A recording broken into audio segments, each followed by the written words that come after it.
Cette semaine, à travers une série de reportages, nous allons partir à la découverte de la communauté juive d'Alsace, une communauté très active de 18 000 membres. L'histoire mouvementée du judaïsme a laissé des traces dans notre patrimoine. C'est le premier volet de ce soir. Il est signé Remedios Sanchez-Pascual et Xavier Colombier. Des pierres dressées dans un jardin, des ronces, des broussailles, et la vie malgré tout dans ce cimetière. Ces stèles s'offrent au soleil levant, elles écoutent Jérusalem. Nous sommes dans un Beth Olam, une maison d'éternité. Ici reposent à jamais près de 7000 juifs. La femme convenable et juste, l'enfant chéri et savant, l'homme sage et vaillant. Nous sommes à Rosenwiller. Rosenwiller est avec Ettendorf dans le Bas-Rhin et Jungholz dans le Haut-Rhin, l'un des 3 cimetières centraux du judaïsme alsacien de l'époque du 16e, 17e, 18e siècle. On est très loin de tout parce que les cimetières juifs étaient toujours loin des villages. Ici, c'est un lieu d'équarrissage avant que ça devienne un cimetière.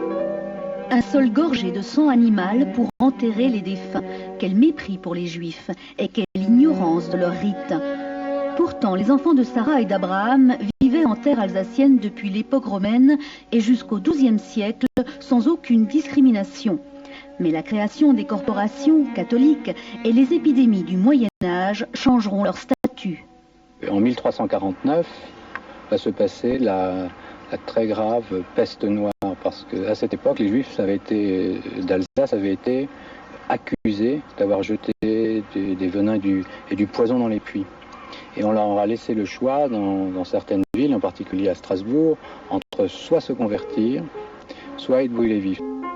2000 Juifs sont alors jetés au bûcher. Quelques-uns s'enfuient vers les campagnes, dans les villages qui ne tolèrent pas plus de 7 familles.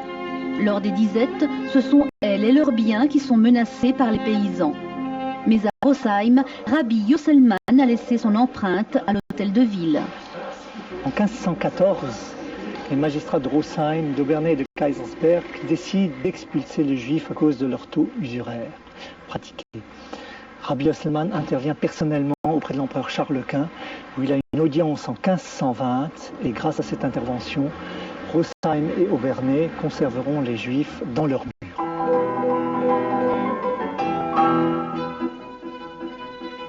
À Marmoutier, en 10 siècles, la communauté juive sera mieux acceptée. En 1846, près d'un tiers de la population est israélite. Aujourd'hui, le dernier juif de Marmoutier, c'est le conservateur du musée. Cette communauté vit à Marmoutier au contact permanent des non-juifs, de la communauté chrétienne. Le 14 juillet, il y avait un office, les juifs se rendaient à l'office catholique. Je me souviens d'office de Yom Kippour, avoir dans l'arrière de la synagogue 40 ou 50 chrétiens assistant à l'office. Ils vivaient ensemble et disant surtout se connaissaient et acceptaient les différences. Cette ancienne synagogue est aujourd'hui une salle communale. Elle avait été construite après la Révolution française, comme la plupart des synagogues d'Alsace. La Révolution qui accorde la citoyenneté aux Juifs. Ils deviennent alors libres et égaux en droit, et cela grâce à Cerbère. Ce fournisseur des armées royales est le porte-parole de sa communauté auprès de Louis XVI. Il est enterré à Rosenwiller. Voyez la tombe d'un homme généreux. Il se distingue par sa noblesse, que son âme soit reliée au faisceau des vivants. Sa ténacité fera aboutir le décret d'émancipation du 27 septembre 1791. Par ce décret, les Juifs peuvent avoir accès à tous les métiers. Ils peuvent également habiter les villes et les villages de leur choix. Ils ont le droit de posséder des terres, d'acheter des immeubles, ce qu'ils ne pouvaient pas auparavant. Donc des potentialités très importantes. Ils ont donc des droits, mais aussi des devoirs comme leurs voisins chrétiens. Des droits et des devoirs au profit du plus grand nombre. Ainsi, Louis Ratisbonne crée l'hospice Elisa, Gustave Lévy la clinique Adassa. À l'époque, la population est largement analphabète. Les Juifs alsaciens sont instruits. Ils prennent logiquement leur place dans la société jusqu'à la dernière guerre.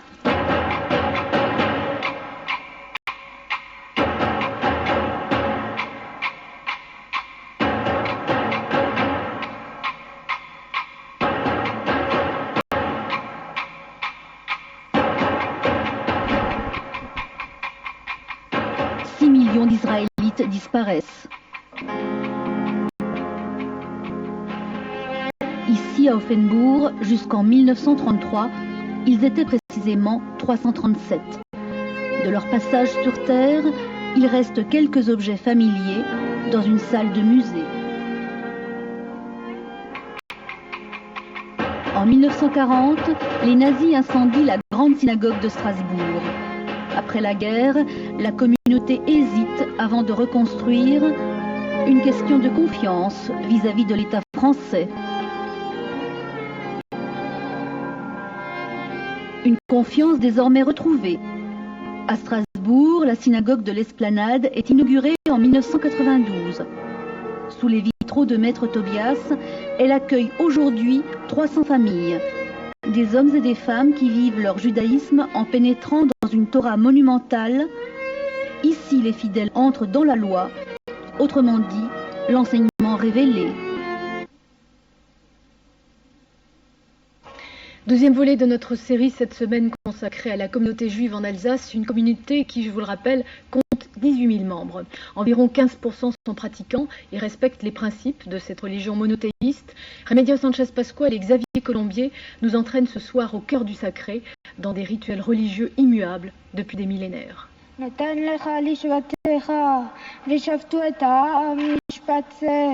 Présent dans quelques semaines, l'âge de sa majorité religieuse. Sur sa tête, la kippa, l'hommage à la grandeur de Dieu. David prépare la communion juive, sa bar mitzvah. En hébreu, il devient littéralement le fils du commandement sous les yeux de son père. Maintenant, il va être effectivement une personne à la synagogue. Il peut faire partie du minyan, qui est le minimum de 10 hommes requis pour une prière en commun. Il peut lire l'office pour la communauté qui est présente à la synagogue, que ce soit l'office du soir ou l'office du matin. Ce sont des choses qu'il ne pouvait pas faire jusqu'à maintenant. Et tout ceci va conditionner effectivement sa vie par la suite, puisque grâce à ça, il est effectivement un homme sur le plan religieux. 1 heure par semaine, une année, une préparation rapide, car David maîtrise parfaitement l'hébreu. Ici, il apprend à revêtir le talit, le châle de prière. Il apprend aussi à placer les téphilines, en signe de soumission à Dieu. Le jour de sa bar mitzvah, il chantera l'office devant les fidèles de la synagogue de la paix à Strasbourg. Il deviendra responsable de ses propres transgressions par rapport à la loi juive. C'est difficile ? Non, c'est pas trop difficile, mais c'est savoir qu'il faut faire une paracha devant des... Il a le trac. Voilà, tout simplement. En fait, c'est ce qu'il craint le plus, c'est le trac. Mais il est prêt, autrement, n'est-ce pas? Hein? Grâce à mon cher maître. Voilà.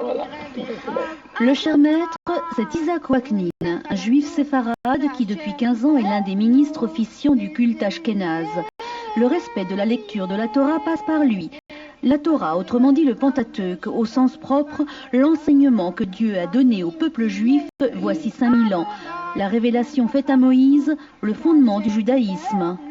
Le respect des commandements, les 10 commandements qui sont universels, donc le respect de l'autre et la reconnaissance d'une transcendance, d'un Dieu créateur qui veut que le monde vive selon des projets qui lui permettent d'exister. Exister avec la Torah qui a traversé les siècles. Ses serviteurs, ce sont ses scribes. Nous sommes ici dans le seul centre européen de Sophrut et depuis sa création en 1982, c'est la première fois qu'une caméra pénètre dans ces lieux au cœur du sacré. Ces sophérim sont des copistes, des conservateurs, des réparateurs. Comme c'est un rouleau qui est assez âgé, donc avec l'humidité, il y a beaucoup de réparations à faire. On essaye de séparer les lettres, de réancrer s'il manque de l'encre, et surtout de regarder si les lettres sont conformes avec la loi. Un travail rigoureux avec les instruments d'aujourd'hui, scanners et ordinateurs. Pour qu'une Torah reste cachère, pure, aucune erreur n'est permise. Chacune des 304 805 lettres du texte doit être absolument conforme. Une seule lettre transformée peut changer le sens d'une phrase. Et ceci explique la rigueur nécessaire pour que cette Torah soit tout à fait identique à ce qu'elle était au départ. Et nous avons le meilleur exemple, puisque nous fêtons cette année le 50e anniversaire de Qumran, de la découverte des manuscrits de la mer Morte. Vous voyez là-dedans qu'on a retrouvé des manuscrits où le texte est strictement le même que celui que nous utilisons aujourd'hui. Et c'est ainsi que perdure le judaïsme. Comme naguère, ces hommes écrivent, ces phylactères, des versets introduits dans de petits écrins de cuir. Vous ne saurez pas où se trouve cet atelier. Ces hommes fuient la publicité et l'impureté. Ils servent Dieu et les principes de la Torah. L'enseignement qui commence par le récit de la création de l'homme et de la femme, donc de la reconnaissance et de la valeur du couple. Transmission au niveau du couple, au niveau de la famille, au niveau des responsabilités, au niveau des enfants. Et puis, création d'une société, d'une communauté où chacun trouve sa place. Sa place, son chemin, son destin, Raphaël les trouvera peut-être grâce à sa bar mitzvah. À 13 ans et un jour, ce fils de rabbin est appelé pour la première fois à lire la Torah en public, tôt, très tôt, 6h30 du matin, un jeudi. Sa grand-mère et son arrière-grand-mère sont venues de Paris. Dans la tradition juive, les femmes sont les prêtresses du foyer. Elles n'ont donc aucun rôle dans le culte public.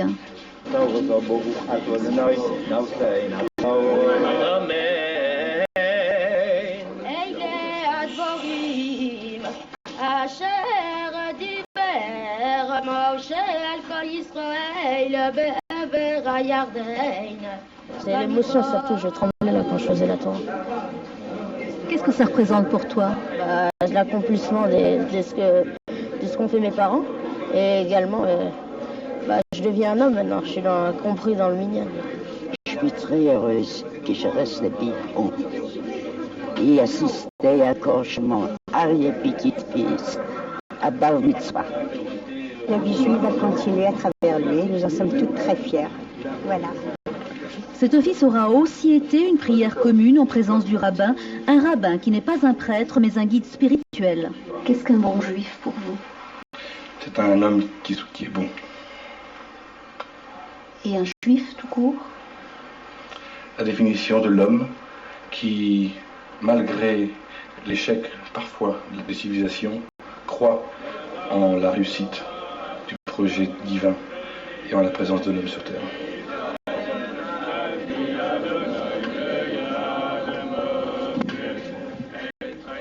Voilà, et troisième volet, demain soir. Troisième volet de notre série consacrée cette semaine à la communauté juive en Alsace, une communauté pour qui les rituels sont importants lors des grandes cérémonies, mais aussi dans la vie quotidienne. En voici quelques exemples avec ce reportage de Remedios Sanchez-Pascual et Xavier Colombier. Un escalier de pierre érodé par les siècles, une descente de 15 mètres sous terre. Nous sommes dans un bain rituel juif, un mikvé du XIIe siècle. C'est l'un des fondements de la vie communautaire juive avec la maison d'études et la synagogue. La particularité du mikvé d'Offenbourg, c'est son alimentation, en partie par la nappe phréatique et en partie par l'eau de pluie, ce qui explique la grande taille et la beauté du puits qui s'étire du mikvé jusqu'à la surface. Ici, à Marmoutier, le mikvé est moins profond. À l'image d'Offenbourg, il est désaffecté. Les juifs pratiquants ne descendent plus dans ces eaux, mais les grands centres communautaires modernes accueillent régulièrement les fidèles. Vous ne verrez pourtant jamais une purification, vous resterez au seuil de l'intime. Un rituel préconisé entre autres après leurs règles pour les femmes ou avant le Shabbat pour les hommes.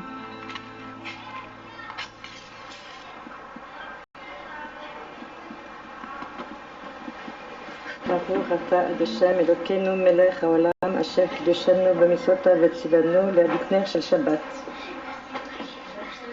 Shabbat, le jour du repos qui commence dès le vendredi soir. Shabbat, pour servir Dieu. Dieu qui se reposa le 7e jour de la création. Une heure avant la nuit, je fais entrer le Shabbat à la maison, mon mari part à la synagogue et moi j'allume les bougies pour qu'effectivement la lumière, et c'est l'entrée du Shabbat, les lumières qui rentrent dans la maison. La semaine est finie et nous commençons le Shabbat. Cette purification est symbolique. Kiddush peut commencer. ויאכלו En hébreu, le maître de maison bénit le vin et il le fait goûter aux convives. Notre hôte n'a jamais dérogé à ce rituel hebdomadaire, un rituel dont la signification est très précise. Un arrêt sur image ou sur réflexion par rapport au quotidien, pour bien montrer qu'il y a aussi un moment de spiritualité dans la vie, et chaque semaine, ce moment de spiritualité commence avec le kiddush. Ce pain sabbatique, c'est la mère de famille qui l'aura pétri et cuit. C'est le pain des anges, 2 miches de froment en mémoire des mannes récoltées dans le désert voici plus de 3000 ans. 2 miches salées le jour du Shabbat. C'est pour se souvenir des sacrifices qu'on offrait à Dieu quand on faisait parfois une faute ou qu'on avait fait un mauvais acte, alors pour se repurifier, pour redevenir saint. Ce kiddush, cette sanctification priée, scandée, chantée la veille du Shabbat, c'est une survivance du passé. Avec kiddush, les Juifs revivent l'exode et la libération d'Égypte, un Shabbat salvateur. Tout ce qui a trait au travail est interdit. Mais on a le droit de se réjouir, on a le droit de se reposer, de recevoir des amis, de se retrouver en famille et de profiter tous ensemble d'une journée où nous sommes tout à fait les uns avec les autres et sans contrainte.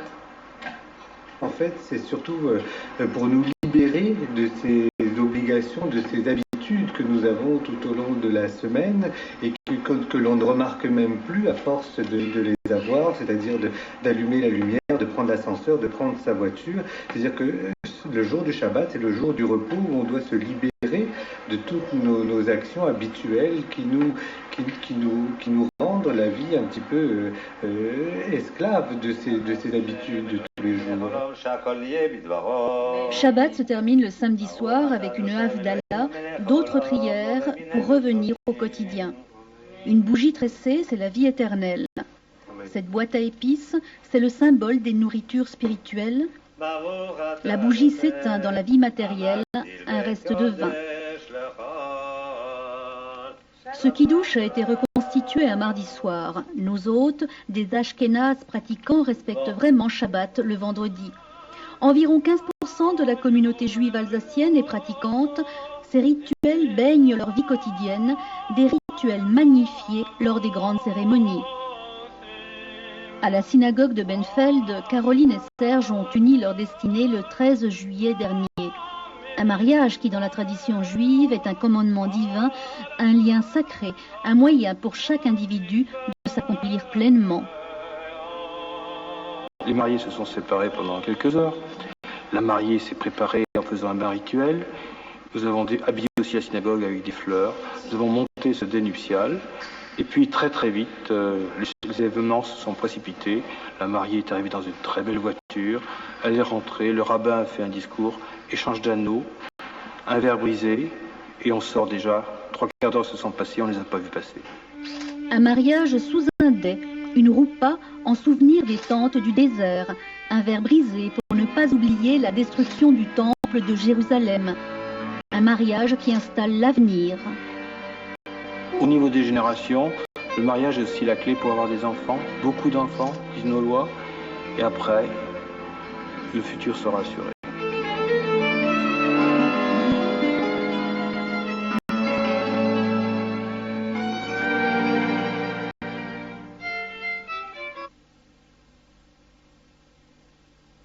Quatrième volet de notre série de reportages sur les Juifs en Alsace. Ce soir, nous allons nous intéresser à la vie communautaire, une vie communautaire centrée autour de la synagogue, les maisons d'études et la famille.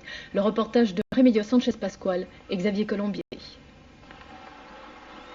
Je vais te montrer la tombe de tes arrière-grands-parents et de tes arrière-arrière-grands-parents, c'est-à-dire de mes parents et de mes grands-parents. Un jeune homme et son grand-père, une visite au cimetière inhabituelle.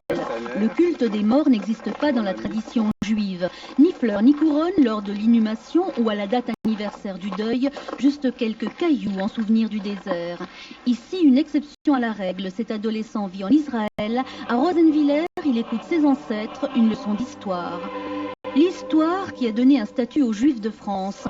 En 1808, Napoléon Ier crée le Consistoire central, une institution contrôlée par l'État. Elle régit aujourd'hui les 230 communautés juives françaises. Son rôle? Nous sommes là, bien sûr, pour maintenir ce qui est constitué par la vie juive en général, les offices religieux, mais aussi l'enseignement au niveau des enfants, également au niveau de la vie culturelle et, je dirais, de la vie sociale.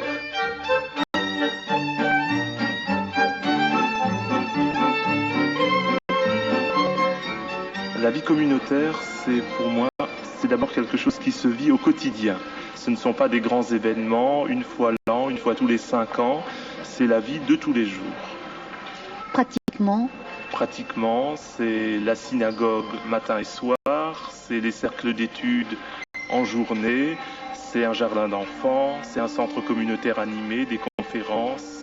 Et aussi en Alsace, une radio, des boucheries cachères, des fabriques de pain Azim, une clinique juive Hadassah unique en France et des maisons de retraite. À Fastnacht, la résidence René Hirschler accueille 82 pensionnaires, juifs pour la majorité d'entre eux. Ici, on mange cher, la synagogue est dans les murs et la musique baigne cette maison de retraite. Elle est très bien, je trouve excellente. Je trouve même méritoire pour ceux qui l'ont créée. 3e, 4e, 5e âge, la religion de ces hommes et de ces femmes les rend-il davantage solidaires? En général, oui, parce que vous savez, l'esprit communautaire fait que les gens sont très souvent solidaires les uns les autres, et dans une maison juive aussi. Moi, j'ai pas vu quand j'étais veuve qu'il y avait plus de solidarité. Il fallait bien que je me démerde toute seule. Vous savez, c'est un peu excessif, cette réputation, vous le croyez, c'est excessif. Je dis, on s'entraide, c'est sûr, mais les autres gens s'entraident aussi quand on est dans le besoin, pas matériel, je parle. Ces femmes et ces hommes finiront leur jour en terre alsacienne, mais depuis des siècles, le peuple juif a vécu les yeux fixés sur Jérusalem. Après la Shoah, au-delà de la terre promise, Israël est devenu un refuge, un État. Tous les juifs sont en exil depuis la destruction du temple, et je crois que si les enfants retournent, c'est le début de la réalisation des promesses messianiques. L'immense majorité des juifs de France aujourd'hui se sentent essentiellement des Français à part entière, veulent partager les responsabilités de la France, veulent montrer qu'ils sont une composante enrichissante de cette société. Une composante elle-même riche de cultures multiples. Ashkénazes en majorité ou séfarades, environ 18 000 juifs forment la communauté alsacienne, une communauté active. Elle a créé des écoles, des lycées, des yeshivot, ces écoles talmudiques. L'hébreu est étudié dès le plus jeune âge, il dispose d'une chaire à l'université de Strasbourg. Les juifs ne sont-ils pas le peuple du livre? Un peuple qui prie, qui lit et qui chante aussi, en famille, pendant Shabbat, dans les fêtes communautaires. Comme lui, ce jeune Ashkénaze qui deviendra ministre officiant après ses études à Jérusalem.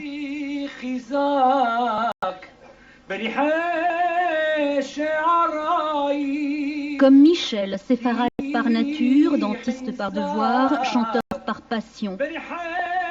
2 hommes qui ont écouté les voix de leurs ancêtres, 2 hommes qui ont respecté les voix de leurs pères.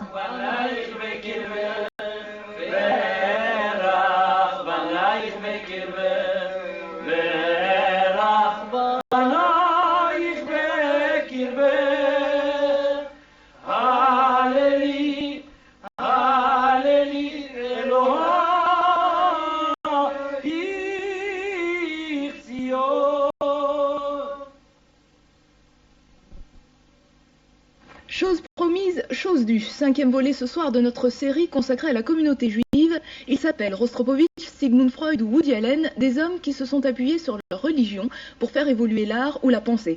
En Alsace, cette créativité est également très vivace. Remedios Sanchez Pascual, Xavier Colombier. Un ornement de Torah, un chandelier à 6 branches, une main de lecture, quelques aspects de l'art juif. Son unique finalité durant des siècles, honorer Dieu exclusivement, sans idolâtrie. L'honorer à travers la décoration des synagogues ou l'embellissement des objets rituels. Un d'un art populaire et d'une belle inventivité. Ainsi, ces mapotes alsaciens, ce sont les Ashkénazes qui ont imaginé cette bande de lin peinte et brodée. Elle est offerte à l'enfant à sa circoncision. Cette coupe, c'est celle de la confrérie chargée des derniers devoirs, des hommes qui accompagnent les défunts. Elle est au musée Bartholdi à Colmar. Mais la créativité juive n'est pas confinée au musée, aux lieux sacrés. Elle est vivante dans la rue, dans les familles, dans les restaurants et dans l'esprit des hommes. Est-ce que vous connaissez la différence entre filet à l'anglaise et filet à la juive? Non. Filet à l'anglaise, c'est partir sans dire au revoir. Et filet à la juive, c'est dire au revoir et pas partir. Je crois que l'humour juif, c'est la capacité de se remettre en cause soi-même, pouvoir rire de soi-même. Enfin, toutes les minorités sont capables et ont un humour spécifique. Je crois que c'est les rassemblements familiaux qui permettent ça. Il y a une réunion familiale au cours de laquelle il faut raconter autre chose que les histoires de voisinage. Alors on essaye de changer et puis de faire partager certaines histoires à l'un et à l'autre. Et ça peut se transmettre comme ça. Transmettre sa vision du monde, son expérience, sa sensibilité, le désir de tout artiste. Comme Daniel Lifshitz, un juif converti au catholicisme, sa peinture est empreinte de mysticisme. L'œuvre d'Alphonse Lévy est plutérienne. L'illustrateur alsacien du XIXe siècle n'était alors guère apprécié des élégants juifs parisiens. Aujourd'hui, il est chic d'avoir un Alphonse Lévy dans son salon. Quant à la peinture de Mané Katz, elle est plus lyrique, colorée, raffinée. Son univers, des écoliers talmudiques, des baigneuses impudiques, des hommes en colère. La communauté israélite de Mulhouse possède plusieurs de ces tableaux, un don de Paul Jacob, un avocat mort, sans héritier.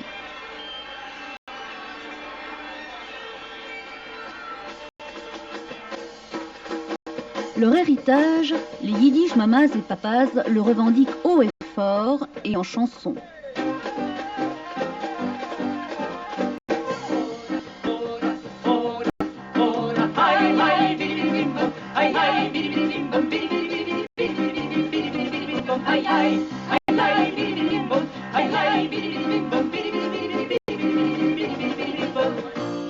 Deux juives, 4 goy et 16 chansons en yiddish, la langue du ghetto, l'espéranto du peuple juif. Leur spectacle, l'immigration des juifs de l'Europe de l'Est vers l'Amérique au début de ce siècle. Un spectacle en strass et en papillotes. Quel effet ça me fait porter des papillotes? Bah, une grande première. Très agréable, ça tient pas trop chaud, ça va.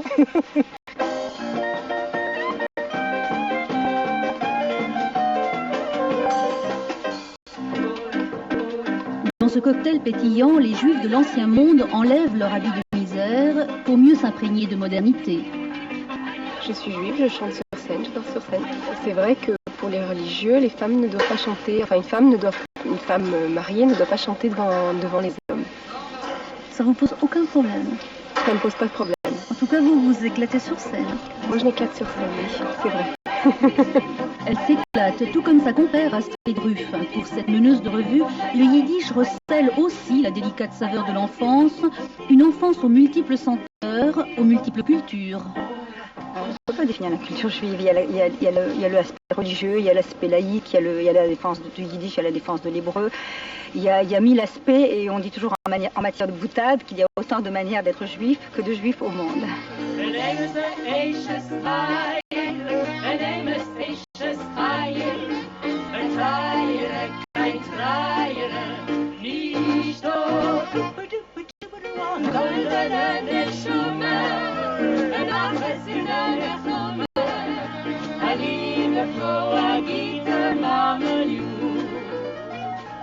Voilà, il faut préciser que cette série de reportages sur la communauté juive a été rendue possible grâce à l'Office du tourisme du Bas-Rhin et à l'association juive Bnei Brit. Cette semaine, à travers une série de reportages, nous allons partir à la découverte de la communauté juive d'Alsace, une communauté très active de 18 000 membres. L'histoire mouvementée du judaïsme a laissé des traces dans notre patrimoine. C'est le premier volet de ce soir. Il est signé Remedios Sanchez Pascual et Xavier Colombier. Des pierres dressées dans un jardin, des ronces, des broussailles, et la vie malgré tout dans ce cimetière. Ces stèles s'offrent au soleil levant, elles écoutent Jérusalem. Nous sommes dans un Beth-Olam, une maison d'éternité. Ici reposent à jamais près de 7000 juifs. La femme convenable et juste, l'enfant chéri et savant, l'homme sage et vaillant. Nous sommes à Rosenwiller. Rosenwiller est avec Ettendorf dans le Bas-Rhin et Jungholz dans le Haut-Rhin, l'un des 3 cimetières centraux du judaïsme alsacien de l'époque du XVIe, XVIIe, XVIIIe siècle. On est très loin de tout parce que les cimetières juifs étaient toujours loin des villages. Ici, c'est un lieu d'équarrissage avant que ça devienne un cimetière. Un sol gorgé de sang animal pour enterrer les défunts. Quel mépris pour les juifs et quelle ignorance de leurs rites. Pourtant, les enfants de Sarah et d'Abraham vivaient en terre alsacienne depuis l'époque romaine et jusqu'au XIIe siècle sans aucune discrimination. Mais la création des corporations catholiques et les épidémies du Moyen-Âge changeront leur statut. En 1349 va se passer la très grave peste noire, parce qu'à cette époque, les Juifs d'Alsace avaient été accusés d'avoir jeté des venins et du poison dans les puits. Et on leur a laissé le choix dans certaines villes, en particulier à Strasbourg, entre soit se convertir, soit être brûlés vifs. 2000 juifs sont alors jetés au bûcher. Quelques-uns s'enfuient vers les campagnes, dans les villages qui ne tolèrent pas plus de 7 familles. Lors des disettes, ce sont elles et leurs biens qui sont menacés par les paysans. Mais à Rosheim, Rabbi Yosselman a laissé son empreinte à l'hôtel de ville. En 1514, les magistrats de Rosheim, d'Obernai et de Kaisersberg décident d'expulser les Juifs à cause de leurs taux usuraires pratiqués. Rabbi Yosselman intervient personnellement auprès de l'empereur Charles Quint, où il a une audience en 1520, et grâce à cette intervention, Rosheim et Obernai conserveront les Juifs dans leurs murs.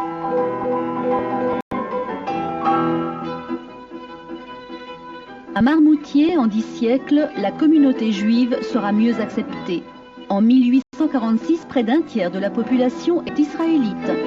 Aujourd'hui, le dernier juif de Marmoutier, c'est le conservateur du musée. Cette communauté vit à Marmoutier, au contact permanent des non-juifs, de la communauté chrétienne.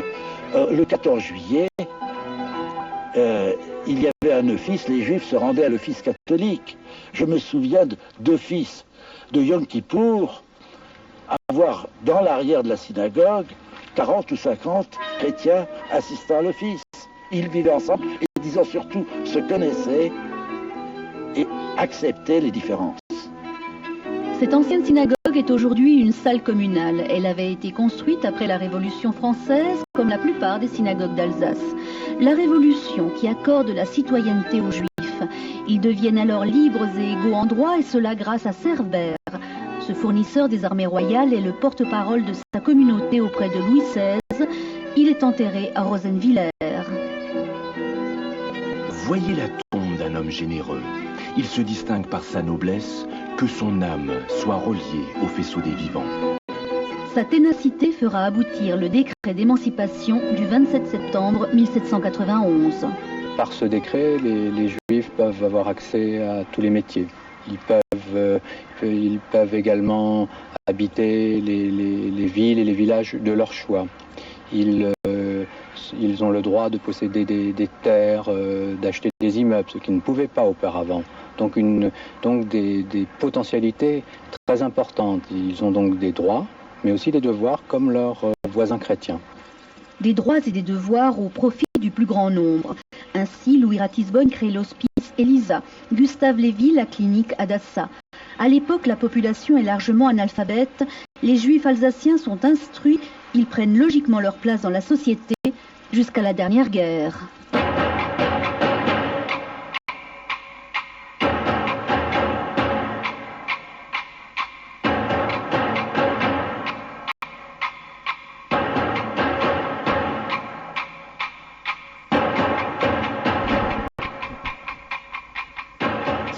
D'Israélites disparaissent. Ici à Offenbourg, Jusqu'en 1933, ils étaient précisément 337. De leur passage sur Terre, il reste quelques objets familiers dans une salle de musée. En 1940, les nazis incendient la grande synagogue de Strasbourg. Après la guerre, la communauté hésite avant de reconstruire, une question de confiance vis-à-vis de l'État français. Une confiance désormais retrouvée. À Strasbourg, la synagogue de l'Esplanade est inaugurée en 1992. Sous les vitraux de Maître Tobias, elle accueille aujourd'hui 300 familles.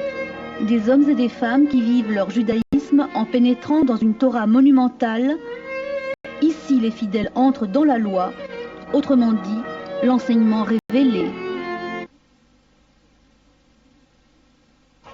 Deuxième volet de notre série cette semaine consacrée à la communauté juive en Alsace, une communauté qui, je vous le rappelle, compte 18 000 membres.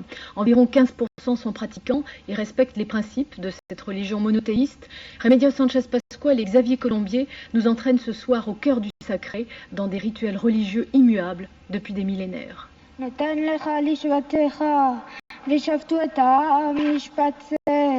13 ans dans quelques semaines, l'âge de sa majorité religieuse. Sur sa tête, la kippa, l'hommage à la grandeur de Dieu. David prépare la communion juive, sa bar mitzvah. En hébreu, il devient littéralement le fils du commandement sous les yeux de son père. Maintenant, il va être effectivement une personne à la synagogue. Il peut faire partie du minyan, qui est le minimum de 10 hommes requis pour une prière en commun. Il peut lire l'office pour la communauté qui est présente à la synagogue, que ce soit l'office du soir ou l'office du matin. Ce sont des choses qu'il ne pouvait pas faire jusqu'à maintenant. Et tout ceci va conditionner effectivement sa vie par la suite, puisque grâce à ça, il est effectivement un homme sur le plan religieux. 1 heure par semaine, une année, une préparation rapide, car David maîtrise parfaitement l'hébreu. Ici, il apprend à revêtir le talit, le châle de prière. Il apprend aussi à placer les téphilines en signe de soumission à Dieu. Le jour de sa bar mitzvah, il chantera l'office devant les fidèles de la synagogue de la paix à Strasbourg. Il deviendra responsable de ses propres transgressions par rapport à la loi juive. C'est difficile ? Non, c'est pas très difficile, mais c'est savoir qu'il faut faire une paracha devant des... Il a le trac. Voilà, tout simplement. En fait, c'est ce qu'il craint le plus, c'est le trac. Mais il est prêt, autrement, n'est-ce pas? Hein? Grâce à mon cher maître. Voilà. Le cher maître, c'est Isaac Waknin, un juif séfarade qui depuis 15 ans est l'un des ministres officiants du culte ashkénaze. Le respect de la lecture de la Torah passe par lui. La Torah, autrement dit le Pentateuque, au sens propre, l'enseignement que Dieu a donné au peuple juif voici 5000 ans. La révélation faite à Moïse, le fondement du judaïsme. Le respect des commandements, les 10 commandements qui sont universels, donc le respect de l'autre et la reconnaissance d'une transcendance, d'un Dieu créateur qui veut que le monde vive selon des projets qui lui permettent d'exister. Exister avec la Torah qui a traversé les siècles. Ses serviteurs, ce sont ses scribes. Nous sommes ici dans le seul centre européen de Sophrut et depuis sa création en 1982, c'est la première fois qu'une caméra pénètre dans ces lieux au cœur du sacré. Ces sophérim sont des copistes, des conservateurs, des réparateurs. Comme c'est un rouleau qui est assez âgé, donc avec l'humidité, il y a beaucoup de réparations à faire. On essaye de séparer les lettres, de réancrer s'il manque de l'encre, et surtout de regarder si les lettres sont conformes avec la loi. Un travail rigoureux avec les instruments d'aujourd'hui, scanners et ordinateurs. Pour qu'une Torah reste cachère, pure, aucune erreur n'est permise. Chacune des 304 805 lettres du texte doit être absolument conforme. Une seule lettre transformée peut changer le sens d'une phrase. Et ceci explique la rigueur nécessaire pour que cette Torah soit tout à fait identique à ce qu'elle était au départ. Et nous avons le meilleur exemple, puisque nous fêtons cette année le 50e anniversaire de Qumran, de la découverte des manuscrits de la mer Morte. Vous voyez là-dedans qu'on a retrouvé des manuscrits où le texte est strictement le même que celui que nous utilisons aujourd'hui. Et c'est ainsi que perdure le judaïsme. Comme naguère, ces hommes écrivent, ces phylactères, des versets introduits dans de petits écrins de cuir.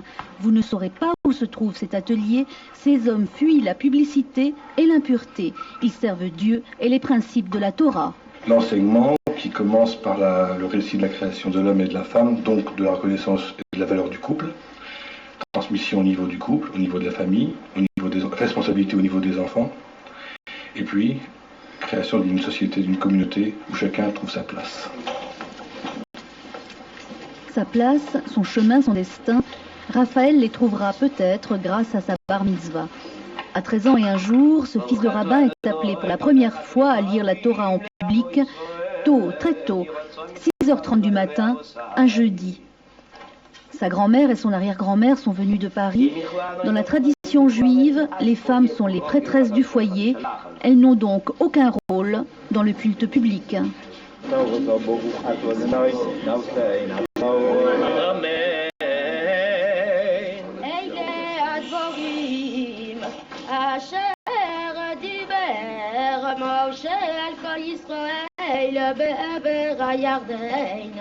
C'est l'émotion surtout, je tremblais là quand je faisais la Torah.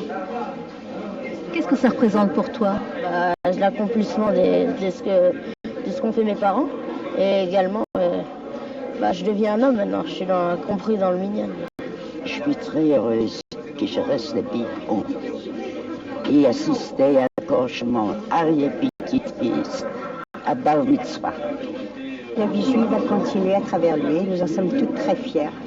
Voilà. Cet office aura aussi été une prière commune en présence du rabbin, un rabbin qui n'est pas un prêtre mais un guide spirituel. Qu'est-ce qu'un bon juif pour vous? C'est un homme qui est bon. Et un juif tout court? La définition de l'homme qui, malgré l'échec parfois des civilisations, croit en la réussite du projet divin et en la présence de l'homme sur terre.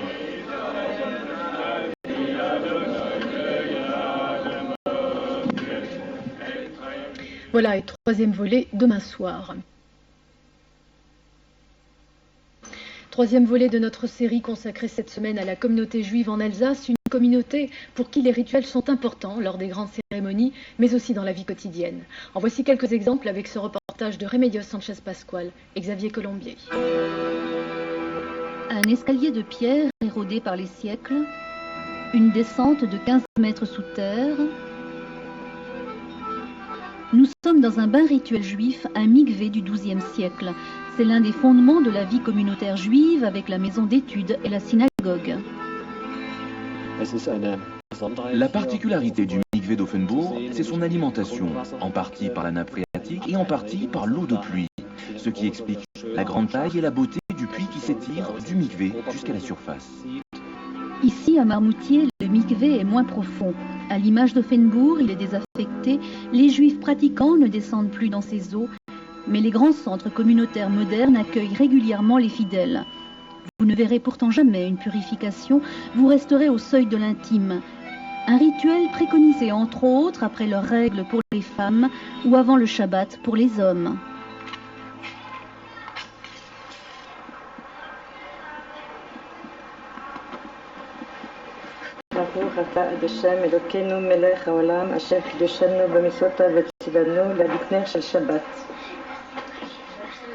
Shabbat, le jour du repos qui commence dès le vendredi soir. Shabbat pour servir Dieu. Dieu qui se reposa le 7e jour de la création. 1 heure avant la nuit, je fais entrer le Shabbat à la maison, mon mari part à la synagogue et moi j'allume les bougies pour qu'effectivement la lumière, et c'est l'entrée du Shabbat, les lumières qui rentrent dans la maison. La semaine est finie et nous commençons le Shabbat. Cette purification est symbolique. Kiddush peut commencer. En hébreu, le maître de maison bénit le vin et il le fait goûter aux convives. Notre hôte n'a jamais dérogé à ce rituel hebdomadaire, un rituel dont la signification est très précise. Un arrêt sur image ou sur réflexion par rapport au quotidien, pour bien montrer qu'il y a aussi un moment de spiritualité dans la vie, et chaque semaine, ce moment de spiritualité commence avec le kidouche. Ce pain sabbatique, c'est la mère de famille qui l'aura pétri et cuit. C'est le pain des anges, 2 miches de froment en mémoire des mannes récoltées dans le désert voici plus de 3000 ans. 2 miches salées le jour du Shabbat. C'est pour se souvenir des sacrifices qu'on offrait à Dieu quand on faisait parfois une faute ou qu'on avait fait un mauvais acte. Alors pour se repurifier, pour redevenir saint. Ce kidouche, cette sanctification priée, scandée, chantée la veille du Shabbat, c'est une survivance du passé. Avec kidouche, les Juifs revivent l'exode et la libération d'Égypte, un Shabbat salvateur. Tout ce qui a trait au travail est interdit. Mais on a le droit de se réjouir, on a le droit de se reposer, de recevoir des amis, de se retrouver en famille et de profiter tous ensemble d'une journée où nous sommes tout à fait les uns avec les autres et sans contrainte. En fait, c'est surtout pour nous libérer de ces obligations, de ces habitudes que nous avons tout au long de la semaine et que l'on ne remarque même plus à force de les avoir, c'est-à-dire d'allumer la lumière, de prendre l'ascenseur, de prendre sa voiture. C'est-à-dire que le jour du Shabbat, c'est le jour du repos où on doit se libérer de toutes nos actions habituelles qui nous rendent la vie un petit peu esclave de ces habitudes de tous les jours. Shabbat se termine le samedi soir avec une havdalah, d'autres prières pour revenir au quotidien. Une bougie tressée, c'est la vie éternelle. Cette boîte à épices, c'est le symbole des nourritures spirituelles. La bougie s'éteint dans la vie matérielle, un reste de vin. Ce kidouche a été reconstitué un mardi soir. Nos hôtes, des Ashkénazes pratiquants, respectent vraiment Shabbat le vendredi. Environ 15% de la communauté juive alsacienne est pratiquante. Ces rituels baignent leur vie quotidienne, des rituels magnifiés lors des grandes cérémonies. À la synagogue de Benfeld, Caroline et Serge ont uni leur destinée le 13 juillet dernier. Un mariage qui, dans la tradition juive, est un commandement divin, un lien sacré, un moyen pour chaque individu de s'accomplir pleinement. Les mariés se sont séparés pendant quelques heures. La mariée s'est préparée en faisant un bain rituel. Nous avons habillé aussi la synagogue avec des fleurs. Nous avons monté ce dé nuptial. Et puis très très vite, les événements se sont précipités. La mariée est arrivée dans une très belle voiture. Elle est rentrée, le rabbin a fait un discours, échange d'anneaux, un verre brisé, et on sort déjà. 3/4 d'heure se sont passés, on ne les a pas vus passer. Un mariage sous un dais, une roupa en souvenir des tentes du désert. Un verre brisé pour ne pas oublier la destruction du temple de Jérusalem. Un mariage qui installe l'avenir.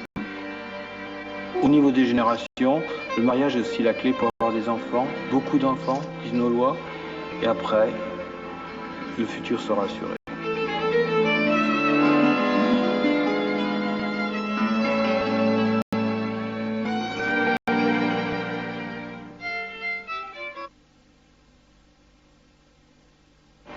Quatrième volet de notre série de reportages sur les Juifs en Alsace. Ce soir, nous allons nous intéresser à la vie communautaire, une vie communautaire centrée autour de la synagogue, les maisons d'études et la famille.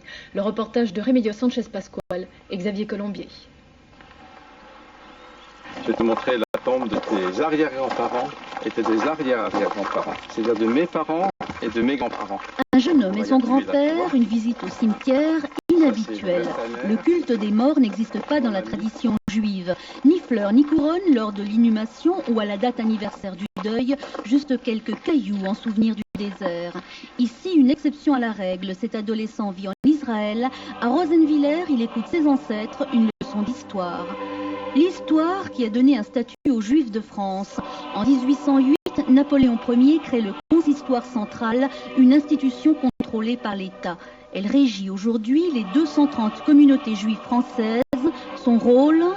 Nous sommes là, bien sûr, pour maintenir ce qui est constitué par la vie juive en général, les offices religieux, mais aussi l'enseignement au niveau des enfants, mais également au niveau de la vie culturelle et, je dirais, de la vie sociale.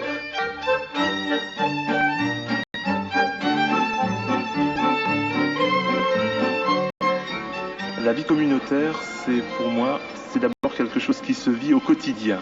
Ce ne sont pas des grands événements, une fois l'an, une fois tous les 5 ans, c'est la vie de tous les jours. Pratiquement, c'est la synagogue matin et soir, c'est les cercles d'études en journée, c'est un jardin d'enfants, c'est un centre communautaire animé, des conférences. Et aussi en Alsace, une radio, des boucheries cachères, des fabriques de pain Azim, une clinique juive, Adassa, unique en France, et des maisons de retraite. À Fachstadt, la résidence René Hirschler accueille 82 pensionnaires, juifs pour la majorité d'entre eux. Ici, on mange kasher, la synagogue est dans les murs et la musique baigne cette maison de retraite. Très bien, je trouve excellente. Je trouve même méritoire pour ceux qui l'accueillent. 3e, 4e, 5e âge, la religion de ces hommes et de ces femmes les rend-il davantage solidaires ? En général, oui, parce que vous savez, l'esprit communautaire fait que les gens sont très souvent solidaires les uns les autres, et dans une maison juive aussi. Moi, j'ai pas vu quand j'étais veuve qu'il y avait plus de solidarité. Il fallait bien que je me démerde toute seule. Vous savez, c'est un peu excessif, cette réputation. Vous le croyez, c'est excessif, je dis. On s'entraide, c'est sûr, mais les autres gens s'entraident aussi quand on est dans le besoin, pas matériel, je parle. Ces femmes et ces hommes finiront leur jour en terre alsacienne. Mais depuis des siècles, le peuple juif a vécu les yeux fixés sur Jérusalem. Après la Shoah, au-delà de la terre promise, Israël est devenu un refuge, un État.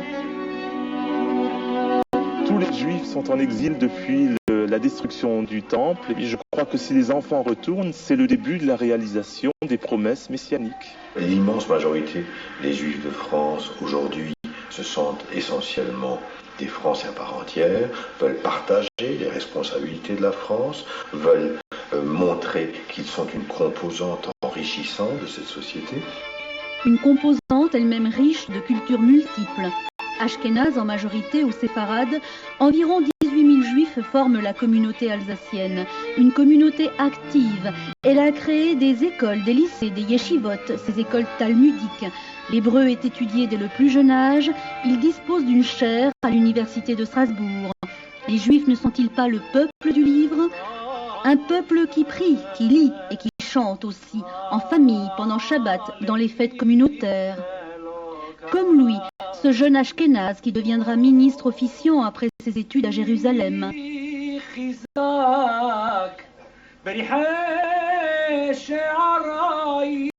Comme Michel, séfarade par nature, dentiste par devoir, chanteur par passion. 2 hommes qui ont écouté les voix de leurs ancêtres, 2 hommes qui ont respecté les voix de leurs pères.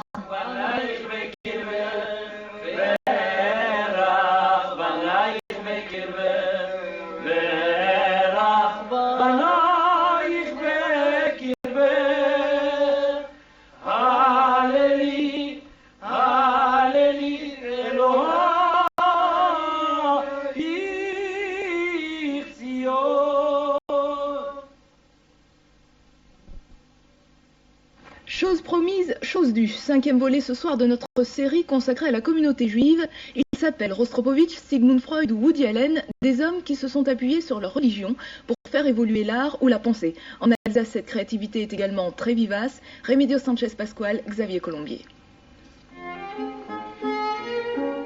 Un ornement de Torah, un chandelier à 6 branches, une main de lecture, quelques aspects de l'art juif. Son unique finalité durant des siècles, honorer Dieu exclusivement, sans idolâtrie. L'honorer à travers la décoration des synagogues ou l'embellissement des objets rituels. Un art populaire et d'une belle inventivité.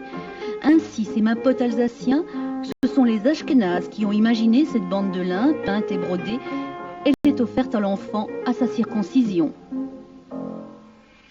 Cette coupe, c'est celle de la confrérie chargée des derniers devoirs, des hommes qui accompagnent les défunts. Elle est au musée Bartholdi à Colmar. Mais la créativité juive n'est pas confinée au musée, aux lieux sacrés. Elle est vivante dans la rue, dans les familles, dans les restaurants et dans l'esprit des hommes. Est-ce que vous connaissez la différence entre filet à l'anglaise et filet à la juive? Non.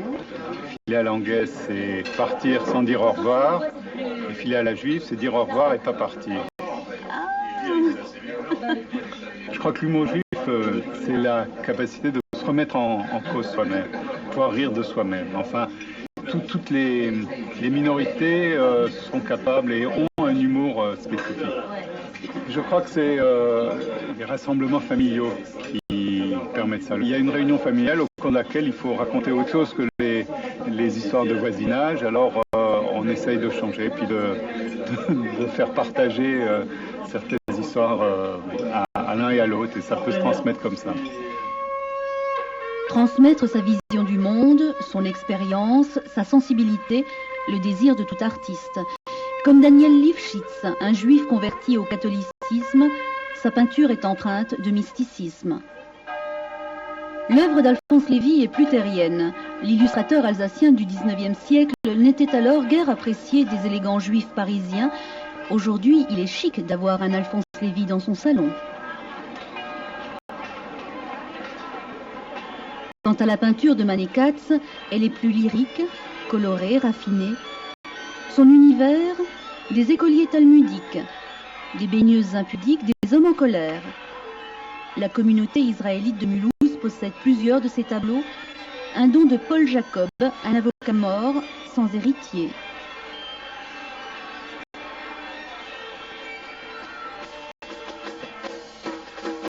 Leur héritage, les Yiddish mamas et papas le revendiquent haut et fort et en chanson.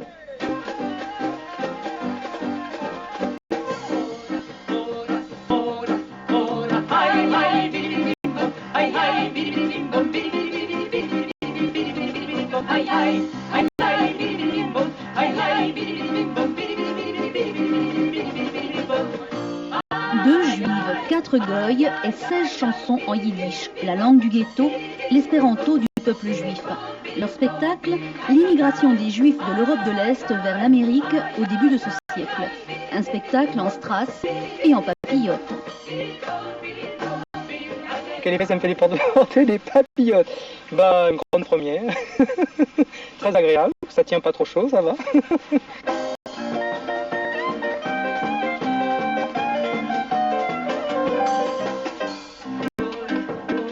Dans ce cocktail pétillant, les juifs de l'ancien monde enlèvent leur habit de misère pour mieux s'imprégner de modernité. Je suis juive, je chante sur scène, je pars sur scène. C'est vrai que pour les religieux, les femmes ne doivent pas chanter, enfin une femme mariée ne doit pas chanter devant les hommes. Ça vous pose aucun problème? Ça ne me pose pas de problème. En tout cas, vous vous éclatez sur scène. Moi, je m'éclate sur scène, oui, c'est vrai. Elle s'éclate, tout comme sa compère Astrid Ruff. Pour cette meneuse de revue, le yiddish recèle aussi la délicate saveur de l'enfance, une enfance aux multiples senteurs, aux multiples cultures. On ne peut pas définir la culture juive. Il y a l'aspect religieux, il y a l'aspect laïque, il y a la défense du yiddish, il y a la défense de l'hébreu. Il y a 1000 aspects et on dit toujours en matière de boutade qu'il y a autant de manières d'être juif que de juifs au monde.